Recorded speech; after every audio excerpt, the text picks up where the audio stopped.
दिल्लीमध्ये संसद मार्ग पोलीस ठाण्याबाहेर राहुल गांधी आणि प्रियांका गांधींचं ठिय्या आंदोलन सुरू आहे। राहुल गांधी गेल्या 4 तासांपासून संसद मार्ग पोलीस ठाण्याच्या बाहेर ठाण मांडून बसले। जंतर मंतरवरील आंदोलनात कॅनॉट प्लेस परिसरामध्ये साहिल हा आंदोलक पॅलेट गनमुळे गंभीर जखमी झाला। साहिलच्या शरीरामध्ये 200 पेक्षा अधिक छर्रे आहेत। त्याच्या डोळ्यामध्ये 3 छर्रे लागले। तो आंधळा झालाय, त्यामुळे पोलिसांनी FIR दाखल करून घेतला पाहिजे अशी मागणी राहुल गांधींनी केली आहे। जोपर्यंत FIR दाखल करून घेतला जात नाही तोपर्यंत आम्ही पोलीस ठाण्याच्या बाहेरून हटणार नाही अशी आक्रमक भूमिका राहुल गांधी यांनी घेतली आहे। नई दिल्ली में कनॉट प्लेस में आपकी आंखों के सामने किया जा रहा है। इसीलिए हम सिर्फ एक मांग है हमारी, FIR, BDR और जो इन्वेस्टिगेटिव ऑफिसर है उसका आप नाम हमें बता दीजिए, हम चले जाएंगे। एम्स की एरी जिसमें साफ लिखा है कि इनके शरीर में 200 से ज्यादा छर्रे हैं, आंख में छर्रे हैं, आंख इनकी खो गई है, उस आंख से वो नहीं देख पाएंगे और इनके दिल के पास, बिल्कुल दिल के पास छर्रे हैं जो छुए नहीं जा सकते हैं।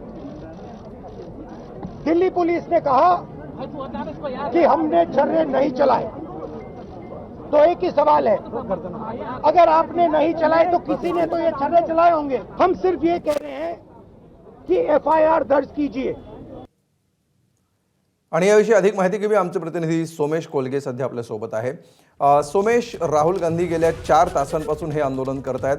पोलिसांचं नेमकं म्हणणं काय आहे?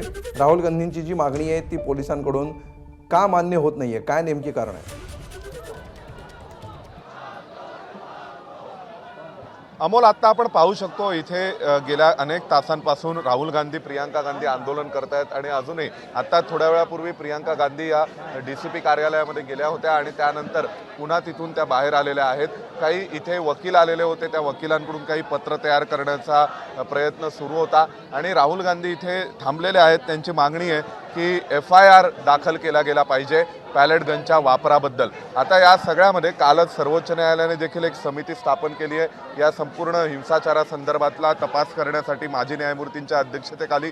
दुसऱ्या बाजूला राहुल गांधी एका जखमी विद्यार्थी कार्यकर्त्याला घेऊन आलेत। त्यांचं म्हणणं आहे की आजच्या आज इथे FIR व्हायला हवा।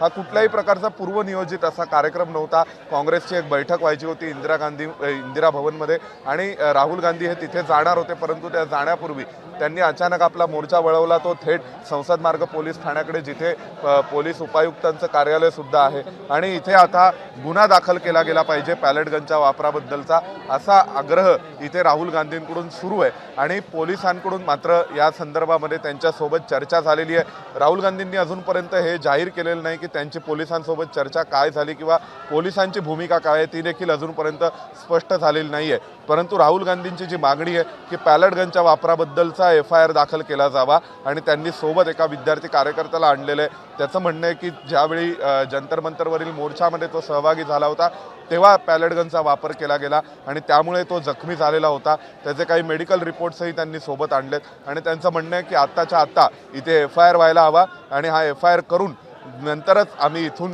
जाणार आहोत। त्यामुळे राहुल गांधी यांचा उद्या पुण्यात कार्यक्रम व्हायचा आहे, त्यापूर्वी इकडे दिल्लीमध्ये संसद मार्ग पोलीस ठाण्याजवळ राहुल गांधी, प्रियांका गांधी यांनी ठिय्या मांडलेला आहे आणि त्यांच्यासोबत अनेक काँग्रेसचे नेतेही यामध्ये सहभागी झाले। अधीर रंजन चौधरी आहेत, सलमान खुर्शीद आहेत, त्यानंतर मग सुप्रिया श्रीनेत आहेत आणि त्याशिवाय रणदीप सिंह सुरजेवाला आहेत। हे सगळेच जण नंतर इथे आले।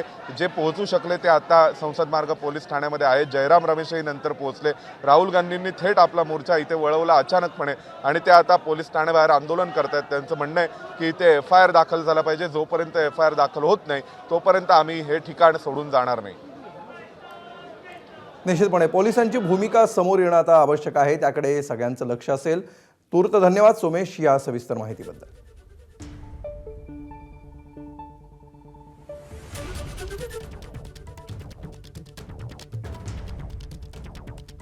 तर राहुल गांधींच्या ठिय्या आंदोलनाबाबत संजय राऊत यांनी ट्विट केलेलं आहे। ते काय म्हणालेत बघूया आपण स्क्रीनवर। पैलेट गन्स किसने चलाई, अमित शाह जवाब दो। खासदार संजय राऊत यांनी हे ट्विट केलंय।